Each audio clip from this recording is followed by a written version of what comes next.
Pombas Asas da Sabedoria, uma jornada pelos 12 princípios de Provérbios para escolher amizades certas. Capítulo 1 O Encontro Inesperado.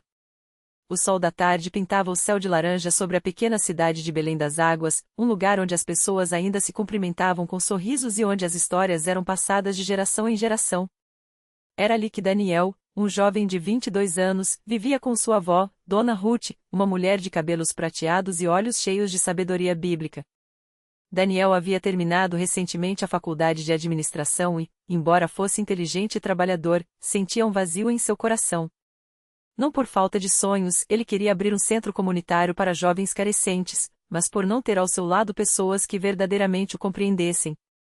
Uma tarde, enquanto organizava os livros da pequena biblioteca de Dona Ruth, encontrou um volume desgastado, Provérbios, o caminho da sabedoria. Ao abri-lo, uma folha amarelada caiu em suas mãos. Era uma carta escrita pela própria avó, anos antes, com o título 12 Princípios de Provérbios para escolher amizades que edificam. Intrigado, Daniel começou a ler. E foi ali, entre aquelas palavras, que sua vida começou a mudar. Capítulo 2 O primeiro princípio, o justo é guia para o seu companheiro, PV 12h26. No dia seguinte, Daniel decidiu colocar em prática o primeiro princípio. Procurou Mateus, um antigo colega de faculdade conhecido por sua integridade. Mateus era quieto, mas suas ações falavam mais que palavras, ajudava no abrigo de animais, visitava idosos e nunca falava mal de ninguém. Mateus, eu tenho um projeto em mente, um centro para jovens. Preciso de alguém que me ajude a pensar nele com sabedoria. Você topa? Mateus sorriu, ajustando os óculos. Claro. Mas só se for para fazer direito, sem atalhos. Aquelas palavras ecoaram em Daniel, o justo é guia. Ele soube, naquele momento, que havia encontrado um amigo que o levaria pelo caminho certo. Capítulo 3 O segundo princípio, o que anda com os sábios, cada vez mais sábio se tornará, PV 13h20. Semana após semana, Daniel e Mateus se reuniam na praça central para planejar o centro comunitário. Foi ali que conheceram Lara, uma professora de literatura que organizava um clube de leitura para adolescentes. Vocês estão perdendo tempo com esse projeto? Perguntou Lara, sentando-se à mesa deles com um livro de provérbios na mão. Ou estão buscando sabedoria? Daniel sorriu. Acho que as duas coisas. Lara tornou-se uma conselheira inesperada. Sempre que Daniel tinha dúvidas, ela o levava a refletir. O que a Bíblia diz sobre isso? E assim, aos poucos, Daniel percebeu, as amizades que o faziam crescer em sabedoria eram as que valiam a pena. Capítulo 4 O terceiro princípio, melhor é o vizinho perto do que o irmão longe, PV 27:10. Um dia, enquanto pintavam as paredes do futuro centro comunitário, um jovem chamado Rafael apareceu. Ouvi falar do projeto. Quero ajudar, disse ele, com as mãos nos bolsos. Daniel hesitou. Rafael tinha fama de ser rebelde, mas morava ali perto e conhecia a realidade dos jovens da comunidade. Por que você quer ajudar? Perguntou Mateus, cauteloso. Rafael baixou a cabeça. Porque ninguém nunca me deu uma chance.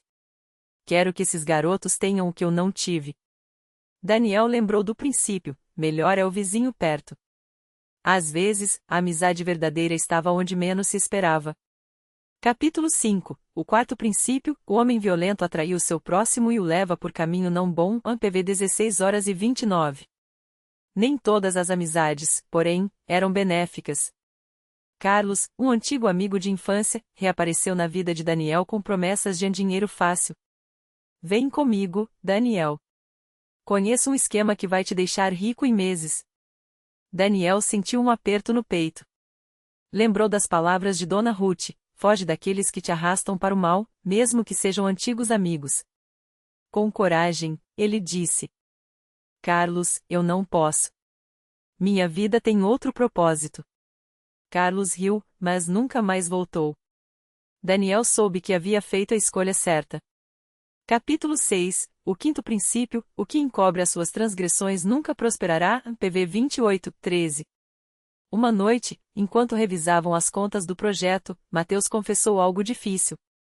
Daniel, eu peguei dinheiro da caixa do centro.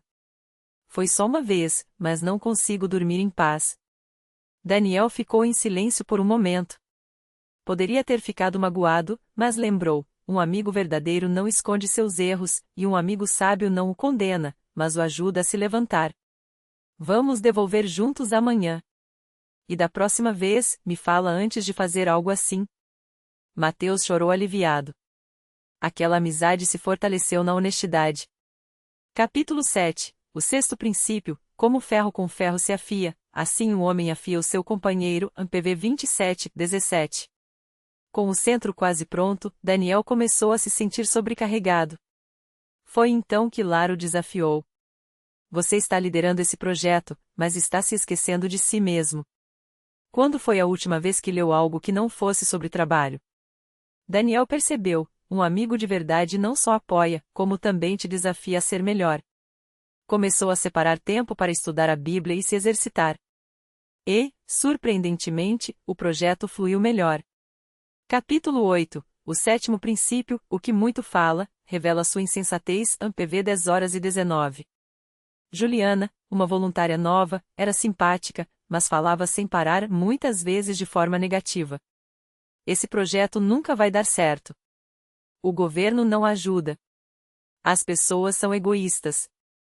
Daniel notou que, depois de conversar com ela, ficava esgotado. Lembrou do princípio: palavras em excesso, especialmente as negativas, revelam um coração inquieto. Com gentileza, ele disse: Juliana, que tal a gente focar em soluções em vez de problemas? Ela refletiu e, aos poucos, mudou sua postura. Daniel aprendeu: até as amizades difíceis podem ser transformadas com paciência e sabedoria. Capítulo 9. O oitavo princípio: o que retribui o mal com o bem, desvia de si o mal. AMPV 20:22. Um dia, Sérgio, um morador local que sempre criticava o projeto, apareceu bêbado e começou a xingar Daniel. Vocês estão perdendo tempo. Ninguém aqui precisa de caridade. Os voluntários ficaram indignados, mas Daniel lembrou das palavras de Provérbios. Em vez de revidar, ele disse: Sérgio, amanhã você vem sóbrio, e a gente conversa. Quero ouvir o que você acha que precisamos melhorar. No dia seguinte, Sérgio apareceu envergonhado.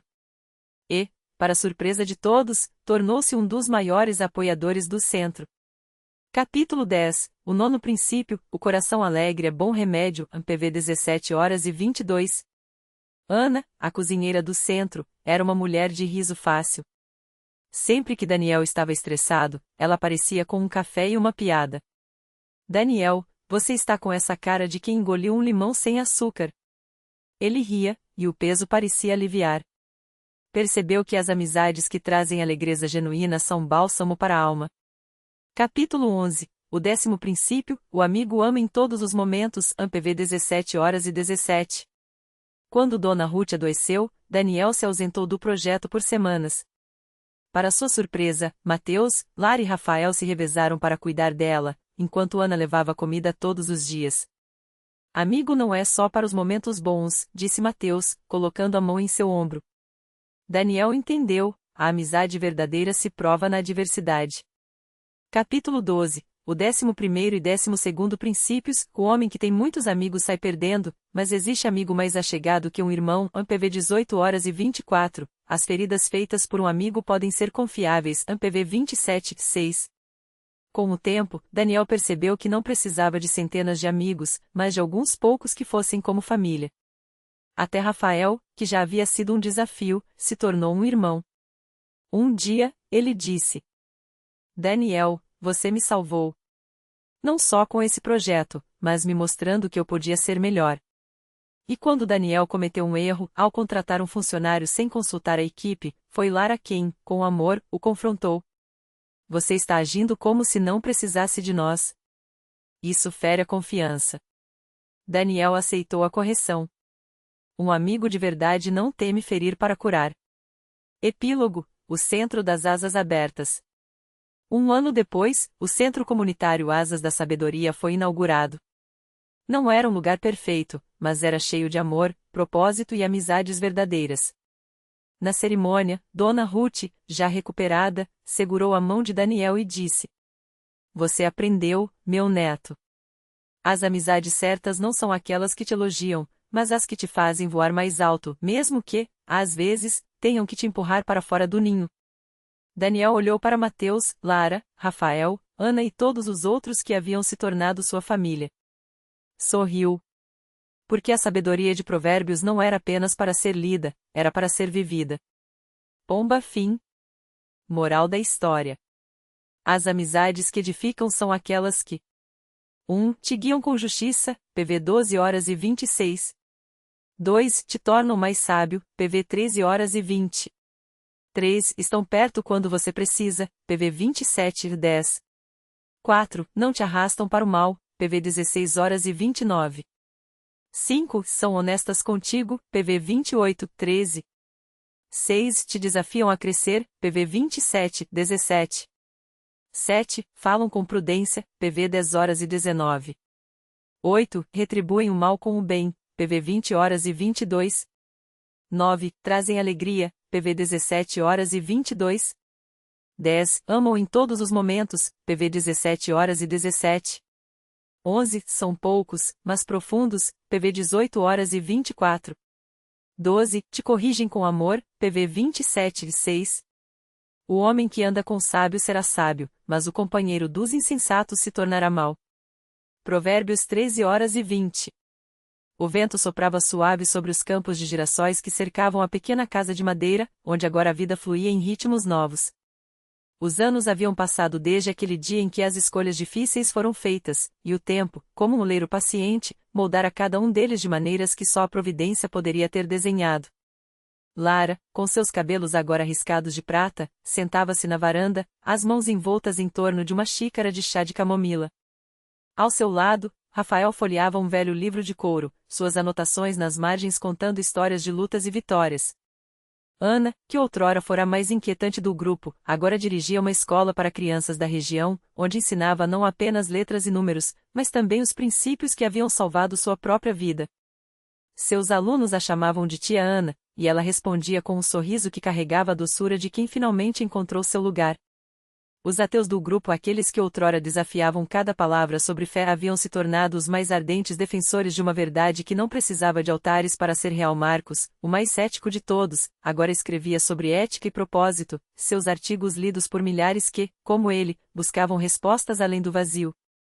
A sabedoria não é propriedade de nenhum credo, costumava dizer, mas um convite aberto a quem tem coragem de viver com integridade. As refeições na grande mesa de carvalho eram sagradas. Não havia pressa, nem silêncios constrangedores. As conversas fluíam entre risadas e debates acalorados, sempre temperados pelo respeito mútuo. Às vezes, um deles lia em voz alta algum trecho dos provérbios, não como doutrina, mas como lembrete de que a vida, em sua essência, era feita de escolhas e que cada escolha ecoava muito além do momento em que era feita.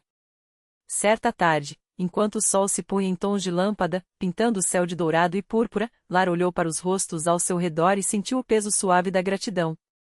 Não era a gratidão efêmera, que depende de circunstâncias, mas aquela que nasce do reconhecimento de que, mesmo nas tempestades, nunca haviam estado sozinhos. Rafael, percebendo seu olhar, estendeu a mão e entrelaçou os dedos nos dela, um gesto que dispensava palavras. Lembra daquele verso que você me mostrou anos atrás? Perguntou ele, baixinho. O coração alegre é bom remédio, mas o espírito abatido seca os ossos. Lara sorriu. Acho que finalmente entendemos o que ele queria dizer. E era a verdade. Não que a dor tivesse desaparecido, ela apenas perderá seu poder de definir quem eles eram. As cicatrizes permaneciam, mas agora contavam uma história de resiliência, não de derrota. As amizades que edificam, afinal, não apagam as marcas da jornada, elas as transformam em mapas para quem vem depois. Naquela noite, enquanto as estrelas acendiam uma a uma sobre os campos, Ana pegou o violão e começou a tocar uma melodia que todos conheciam. Era uma canção antiga, de acordes simples, mas que carregava a memória de muitas outras noites como aquela. Um a um, foram se juntando, suas vozes se entrelaçando em harmonia imperfeita, porém sincera.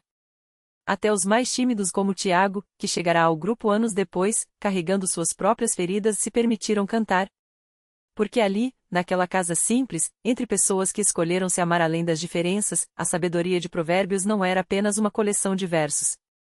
Era o ar que respiravam, a terra que pisavam, o fogo que aquecia suas noites de inverno. E quando a última nota se dissipou no ar, e o silêncio que se seguiu foi quebrado apenas pelo canto de um grilo, todos souberam, sem precisar dizer, que aquela paz, aquele amor, aquela vida era a resposta que sempre buscaram. Não em livros, nem em sermões, nem em teorias. Mas no cotidiano. Nas mãos estendidas. Nos olhares que diziam eu estou aqui. E isso bastava. Os dias que se seguiram foram como os fios de um tiro antigo, lentos, mas firmes, tecendo algo maior do que a soma de suas partes. A casa, antes um abrigo improvisado, tornou-se um organismo vivo, pulsando ao ritmo das risadas que ecoavam na cozinha ao amanhecer, do cheiro de pão assado que se misturava ao aroma da terra molhada depois da chuva, das vozes que se entrelaçavam em orações espontâneas, sem fórmula, sem pressa. Tiago, que no início se encostava nas paredes como se temesse ocupar espaço demais, agora era quem acendia a lareira nas tardes frias, quem silenciava as discussões com um comentário seco mas justo, quem sem perceber tinha se tornado o guardião das histórias do grupo. Ele as recolhia como quem junta pedaços de cerâmica quebrada, com paciência, sabendo que o vaso nunca mais seria o mesmo, mas que poderia, mesmo assim, conter algo belo. Sua timidez não o impedia mais de falar, apenas fazia com que suas palavras carregassem o peso de quem escolheu cada uma com cuidado. Foi ele quem notou, certa manhã, que Clara não tocará no piano havia semanas. Não por falta de vontade, seus dedos ainda tremiam de desejo quando passavam pelas teclas empoeiradas, mas porque o instrumento, velho e desafinado, já não respondia como antes. Tiago não disse nada. Simplesmente desapareceu por 3 dias e voltou com um homem de mãos calosas, que passou horas ajustando cordas e martelos, enquanto Clara observava em silêncio, as lágrimas escorrendo sem que ninguém precisasse enxugá-las. À noite, quando o piano finalmente voltou a cantar, foi como se a casa inteira suspirasse. Clara tocou uma melodia que não era alegre nem triste, mas ambas as coisas ao mesmo tempo, como a vida daquele lugar. E quando terminou, Tiago, que nunca cantara em público, abriu a boca e deixou escapar uma voz rouca, profunda, que parecia vir não da garganta, mas de algum lugar muito mais fundo. Os outros se juntaram, uns após outros, até que a sala se enchesse de harmonia imperfeita, daquelas que só existiam ali, naquele pedaço de mundo onde ninguém precisava ser perfeito para pertencer. As estações passaram. O verão trouxe noites quentes demais para dormir, então dormiam no chão da varanda, enfileirados como crianças, enquanto os vagalumes dançavam sobre suas cabeças. O outono pintou as folhas das árvores do quintal com tons de fogo, e eles as recolhiam para fazer colagens nas paredes, transformando a casa em uma galeria efêmera de cores que caíam. O inverno os obrigou a se apertar em torno da lareira, compartilhando cobertores e canecas de chá com mel, enquanto lá fora o vento uivava como um animal ferido.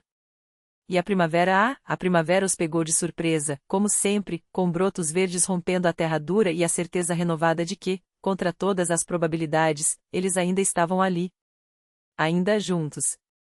Não que não houvesse rachaduras. Havia discussões por coisas bobas, quem esqueceu de lavar a louça, quem usou a última vela sem avisar, mas também por coisas que doíam mais, medos antigos que ressurgiam, inseguranças que se disfarçavam de orgulho, momentos em que o cansaço faziam com que a paciência se esvaísse como fumaça. Mas eles haviam aprendido, à custas de lágrimas e abraços apertados, que as rachaduras não eram o fim. Eram apenas os lugares por onde a luz entrava. Certa tarde, enquanto colhiam maçãs no pomar dos fundos, Lúcia, sempre a mais pragmática, parou de repente e olhou para o horizonte. O sol poente tingia tudo de dourado, e por um instante, o mundo parecia suspenso. Vocês acham que a gente vai conseguir manter isso? Perguntou, não com dúvida, mas com uma espécie de espanto grato. Ninguém respondeu de imediato. Não porque não soubessem, mas porque algumas coisas são grandes demais para palavras. Foi Mateus, o mais velho, quem finalmente falou, enquanto enxugava as mãos na calça surrada. Não sei se a gente consegue. Mas a gente está conseguindo. E isso, por enquanto, é o suficiente. E era. Porque ali, entre as árvores carregadas de frutos e o cheiro de terra úmida, eles entenderam que não se tratava de garantir o futuro, mas de honrar o presente. Não de ser perfeitos, mas de ser verdadeiros. Não de ter todas as respostas, mas de se permitir viver as perguntas. Quando anoiteceu, acenderam velas e as colocaram nas janelas, como faziam toda noite. Não por superstição, nem por tradição, mas porque a luz, mesmo pequena, era um convite. Para quem estivesse perdido. Para quem precisasse de um lugar. E a casa, humilde e cheia de vida, permaneceu de portas abertas.